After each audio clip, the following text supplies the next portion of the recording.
பார்த்துக்கிட்டே தார் பாலைவனம் இருக்கான். உலகத்தில் முக்கியமான பாலைவனம்லாம் எடுத்து பார்த்துக்கோங்க.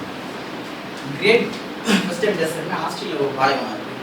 கலகாரி டெசர்ட்டு ஆப்பிரிக்காவில் இருக்கும். மொஹேவ் டெசர்ட் வந்து அமெரிக்காவில் இருக்கும்.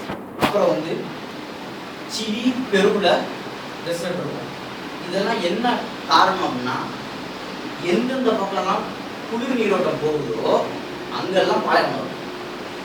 எர்ரெஸ்பெக்டிவ் ஆஃப் எந்த கான்டினென்ட்டாக இருந்தாலும். இன்னொன்று சொல்கிறேன் பாருங்க, கான்டினென்ட்டு ஒவ்வொரு கான்டினென்ட்டுக்கும் மேற்கு பகுதியில் பாலைவனம் இருக்கும். நீங்கள் எடுத்து இன்னைக்கு வீட்டுக்கு போய் கூட எடுத்து பாருங்க. கான்டினென்ட்டில் மேற்கு பகுதி ஒவ்வொரு கண்டத்துக்கும் மேற்கு பகுதி இருக்கு இல்லையா, அங்கே கண்டிப்பாக பாலைவனம் இருக்கும். இதுதான் ஒரு லாஜிக். அடுத்து பூமி வந்து வட துருவத்தில் ஒரு பைப்பு நீங்கள் திறந்து விடுறீங்கன்னு வச்சுக்கோங்க, வீட்டை திறந்து விட்டீங்கன்னா கடிகாரம் எப்படி சுற்றுமோ அந்த அப்படி தான் சுற்றி தண்ணி உள்ளே போகும் டேப்புள்ள.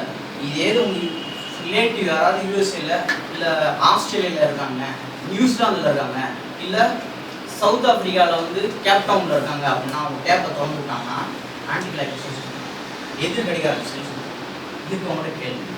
உங்கள் அண்ணன் இருக்காரு, அவர் கேட்டு கன்ஃபார்மாக முடியும் சரியா. இது ஏன் சுற்றுது அப்படின்னா அதான் அது ஒரு லாஜிக் இருக்குது, அதுக்கான ரூல் இருக்குது. கோரிலேஷன் வெளின்னு சொல்லுவாங்கல்ல, கோரிலேஷன் ஒரு கோர்ஸ் இருக்குது, அது ஒரு காரணம், அதுதான் முக்கிய காரணம். அடுத்து ஜியாகிரஃபி கான்செப்ட் மட்டும் பார்த்தா போதும். ஜியாகிரஃபி என்ன பேசிக்கு அப்படின்றது நல்லா தெரிஞ்சிச்சுன்னா இண்டஸ்ட்ரி எங்கெங்கெல்லாம் அதில் அதிகமாக இருக்கணும் ஈஸியாக பிடிச்சிக்கலாம். ஒரு சின்ன எக்ஸாம்பிள்